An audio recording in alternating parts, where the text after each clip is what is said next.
2017 헌가 16, 2020 헌가 3, 2017 헌바 357, 414, 501호 제청법원 인천지방법원 외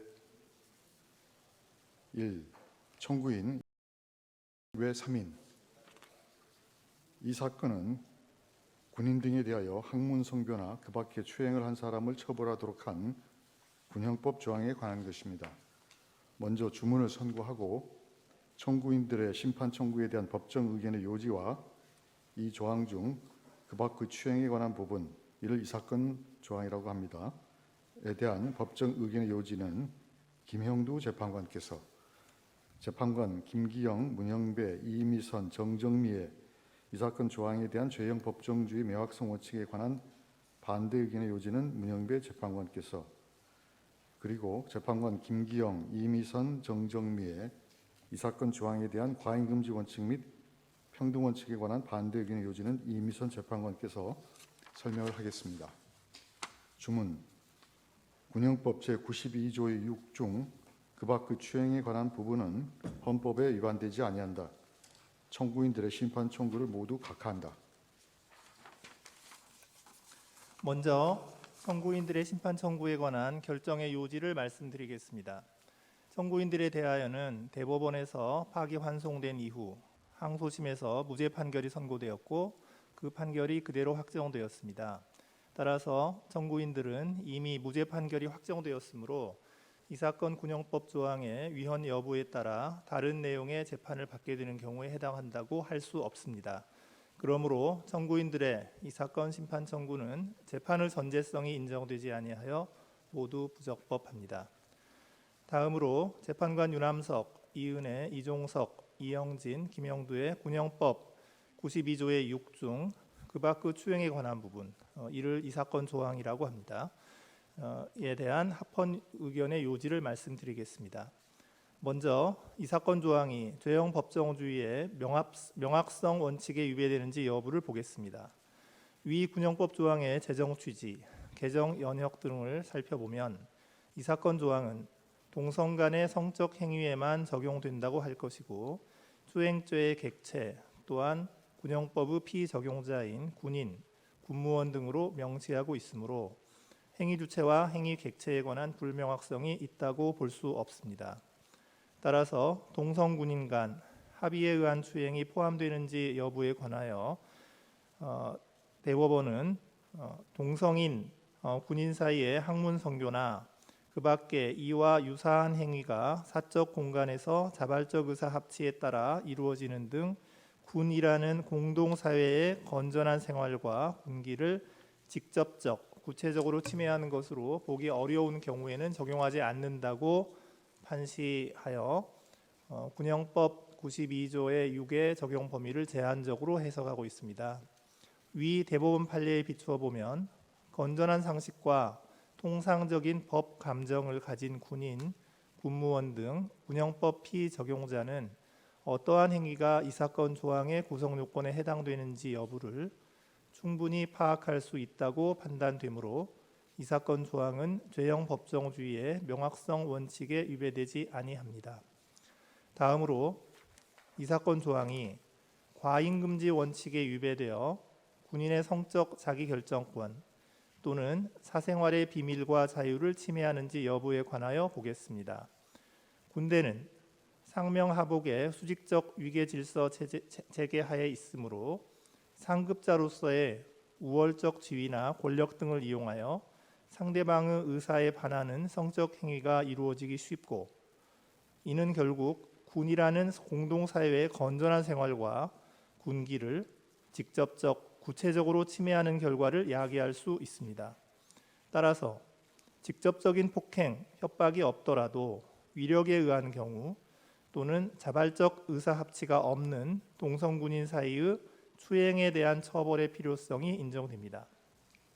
뿐만 아니라 동성군인 사이의 합의에 의한 성적 행위라 하더라도 그러한 행위가 근무장소나 임무수행 중에 이루어진다면 이는 국가의 안전보장 및 국토방위에 신성한 의무를 지는 국군의 전투력 보존에 심각한 위해를 초래할 위험성이 있으므로 이를 처벌한다고 하여도 과도한 제한이라고 할 수 없습니다. 군인에 대한 행정 제재만으로 군 기강 확립에 있어서 형사처벌과 동등하거나 유사한 효과가 있다고 보기 어렵습니다. 이 사건 조항의 최대 형량이 징역 2년으로서 그 상한이 비교적 높지 않으며 그 형의 하한에는 제한을 두지 아니하고 있어서 행위 태양이나 불법의 정도, 행위자의 죄질 등에 비추어 행위자의 책임에 상응하는 형벌이 선고될 수 있습니다. 이러한 점을 종합해서 살펴보면 이 사건 조항은 과잉금지 원칙에 위배하여 군인의 성적 자기결정권 또는 사생활의 비밀과 자유를 침해한다고 볼 수 없습니다. 다음으로 평등 원칙에 위배되는지 여부를 보겠습니다. 여전히 절대 다수의 군 병력은 남성으로 이루어져 있고 이러한 젊은 남성 의무 복무자들은 생활관이나 샤워실 등 생활 공간까지 모두 공유하면서 장기간의 폐쇄적인 단체 생활을 해야 하므로 일반 사회와 비교하여 동성군인 사이에 성적 행위가 발생할 가능성이 높다고 할 수 있습니다. 만약 이와 같은 동성군인 간의 성적 교섭 행위를 방치할 경우 군대의 엄격한 명령 체계나 위계 질서는 위태로워지고 구성원 간의 반목과 분열을 초래하여 궁극적으로 군의 전투력 보존에 직접적인 위해가 발생할 우려가 큽니다. 이와 같은 점들에 비추어 보면 이 사건 조항이 이성 군인과 달리 동성 군인 간 합의에 의한 성적 행위를 처벌하는 것에는 합리적인 이유가 있다고 볼 수 있으므로 이 사건 조항은 평등 원칙에 위반되지 않습니다. 이상입니다. 그럼 재판관 김기영, 문영배, 이미선, 정정미의 재형 법정주의의 명확성 원칙에 관한 반대 의견의 요지를 설명하겠습니다. 이 사건 조항은 군형법 92조 6의 적용 범위를 제한적으로 해석한 대법원 2019도 3047 전원 합의체의 판결에도 불구하고 재형 법정주의의 명확성 원칙을 충족시키지 못하여 헌법에 위반됩니다. 먼저 행위의 주체, 객체의 명확성 측면을 살펴보겠습니다. 이 사건 조항은 처벌의 대상이 되는 행위 객체를 군인 등으로 제한하면서도 그 성별에는 아무런 제한을 두지 아니하여 이 사건 조항이 동성 간의 추행 행위만을 대상으로 하는지 아니면 이성 간의 추행 행위도 그 대상으로 포함되는지가 불명확합니다. 2013년 4월 5일 법률 11,734호로 개정된 군형법 조항에서 학문성교나 그 밖의 추행이라는 표현을 사용하고 있는데 학문성교는 이성 간에도 가능한 성관계의 한 형태이고 그 자체가 동성 간의 성행위를 의미하는 것은 아니라 할 것이므로 입법자의 개정 의도가 무엇이든 간에 법문상으로는 더 이상 동성 간의 성적 행위만을 규정한 것인지 여부가 명확하다고 볼 수 없습니다. 그렇다면 통상의 판단 능력을 가진 군형법 피적용자로서는 이 사건 조항에 의해 남성 간의 추행만 처벌되는 것인지 아니면 여성 간의 추행이나 이성에 대한 추행도 처벌되는 것인지 여부를 도저히 알기 어렵습니다. 다음으로 추행의 의미에 대해서 보겠습니다. 대법원은 전원 합의체 판결을 통하여 군형법 92조 6은 동성인 군인 사이의 학문성교나 그 밖의 이와 유사한 행위가 사적 공간에서 자발적 의사 합치에 따라 이루어지는 등 군이라는 공동사회의 건전한 생활과 군기를 직접적 구체적으로 침해한 것으로 보기 어려운 경우에는 적용되지 않는다고 판시하여 그 적용 범위에 관하여 제한적 해석을 하였습니다. 그러나 이러한 해석에도 불구하고 동성 군인 간의 상호간 성적 행위에 관한 의사 합치는 있으나 생활관 내에서 그 행위가 이루어지는 등 사적 공간이 아닌 곳에서 행위가 이 사건 조항의 추행 행위에 해당하여 처벌되는지 여부는 여전히 불분명합니다. 추행을 구성요건으로 규정하고 있는 여타의 법률 조항들을 살펴보면 추행이란 모름지기 피해자의 의사에 반하여 이루어지는 행위라는 것을 전제하고 있는데 이 사건 조항을 해석함에 있어서도 동성 군인 간 자발적 의사 합치가 있었다면 비록 사적 공간이 아닌 곳에서 이루어진 성적 행위라 하더라도 이는 더 이상 추행에는 해당하지 않는다는 해석도 가능합니다. 법정 의견과 같이 이 사건 조항의 그 밖의 추행을 해석하면서 군이라는 공동사회의 건전한 생활과 군기를 침해하는 것이라는 요건을 덧붙인다 하더라도 이러한 개념 자체가 포괄적이고 주관적이므로 이 사건 조항의 불명확성이 해소되었다고 볼 수 있을지 의문입니다. 이 사건 조항은 범죄 구성 요건을 단순히 그 밖의 추행이라는 추상적이고 모호하며 포괄적인 용어만을 사용함으로써 어느 정도의 어떤 행위가 누구와 누구의 행위가 언제 어디에서 행위가 이 사건 조항의 적용을 받는지 여부를 수범자가 예측할 수 없도록 할 뿐만 아니라 법 집행기관의 자의적 법 해석 가능성을 초래하고 있습니다. 그러므로 이 사건 조항은 제형 법정주의의 내용인 형벌법규의 명확성 원칙에 위배되어 헌법에 위반됩니다. 재판관 김기영, 이미선, 정정미의 이 사건 조항에 대한 과잉금지 원칙과 평등 원칙에 관한 반대 의견의 요지를 말씀드리겠습니다.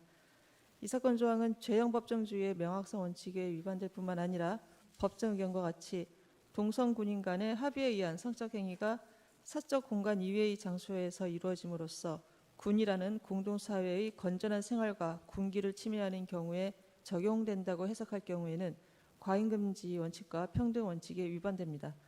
먼저 과잉금지 원칙 위반에 대해서 보겠습니다. 동성군인 간의 합의에 의한 성적 행위가 군이라는 공동사회의 건전한 생활과 군기를 직접적, 구체적으로 침해할 우려가 있어 이를 제재할 필요성이 있는 경우에도 국가형벌권의 행사는 중대한 법익에 대한 위험이 명백한 경우에 한하여 최후의 수단으로 필요 최소한의 범위에 그쳐야 합니다. 그런데 동성 군인 사이의 합의에 의해 근무 시간 중이나 공적 장소에서 이루어지는 성적 행위로 인해 군기가 침해될 우려가 있는 경우에는 군인 징계령 시행 규칙과 군 인사법에 따라 성실 의무 위반 또는 품위 유지 의무 위반으로 징계를 할 수 있습니다. 이처럼 징계 절차에 따른 제재를 통하여 내밀한 사생활 영역에 대한 국가 형벌권의 개입을 최소화하면서 군의 건전한 생활과 군기 확립의 목적을 달성할 수 있음에도 이 사건 조항은 개인의 법익을 전혀 침해하지 않는 합의에 의한 성적 행위에 대하여까지 가장 강력한 국가 권력이자 가혹한 강제력인 형벌로 규정하고 있습니다. 이는 형벌의 보충성과 최후 수단성에 반하여 침해의 최소성 요건을 갖추지 못한 것입니다. 또한 군기라는 추상적인 공익을 추구한다는 명목으로 어떠한 강제력도 수반하지 않는 성적 행위를 형사처벌의 대상으로 삼는 것은 개인의 내밀한 성적 지향에 심대한 제약을 가하는 것으로서 법익의 균형성 요건도 충족하지 않습니다. 따라서 이 사건 조항은 과잉금지 원칙에 반하여 군인의 성적 자기결정권 또는 사생활의 비밀과 자유를 침해합니다. 다음으로 평등 원칙 위반에 대해서 보겠습니다. 이 사건 조항의 처벌 대상을 남성 군인 간의 성적 행위로 한정하면 남성 군인 간의 합의에 의한 성적 행위와 여성 군인 간의 합의에 의한 성적 행위를 차별적으로 취급하는 것이고 이는 헌법상 차별을 금지한 성을 이유로 한 차별에 해당되어 비례성 원칙에 따른 심사가 이루어져야 합니다. 자의금지 원칙에 의한 완화된 심사 척도를 적용하더라도 동성 간 합의에 의한 성적 행위는 특정한 성적 지향에 기초한 것으로서 단순히 군 병력 대다수가 남성으로 구성되어 있다거나 장기간 폐쇄적인 단체 생활을 한다는 이유만으로 갑자기 발현될 수 있는 성질의 것이 아닌 점, 설령 군 병력 대다수가 남성으로 구성되어 있다는 이유 등으로 동성군인 간 합의에 의한 성적 행위의 발생 빈도가 상대적으로 높다고 하더라도 앞서 본 바와 같이 강제력을 수반하지 않는 자발적 성적 행위에 대해서는 징계를 통하여 군기 확립의 목적을 달성할 수 있는 점, 동성 간의 성적 행위가 선량한 성적 도덕관념에 반하는 행위라는 평가를 이 시대 보편타당한 규범으로 받아들이기 어렵게 된 현 시점에서 동성 군인 간의 합의에 의한 성적 행위와 이성 군인 간의 합의에 의한 성적 행위를 규범적으로 달리 평가해야 할 이유가 없는 점 등을 종합하면 이 사건 조항이 동성 군인 간의 합의에 의한 성적 행위에 대해서만 가장 강력하고 가혹한 국가 형벌권을 행사하는 것에는 합리적인 이유를 찾기 어렵습니다. 따라서 이 사건 조항은 평등 원칙에 위배됩니다. 이상입니다.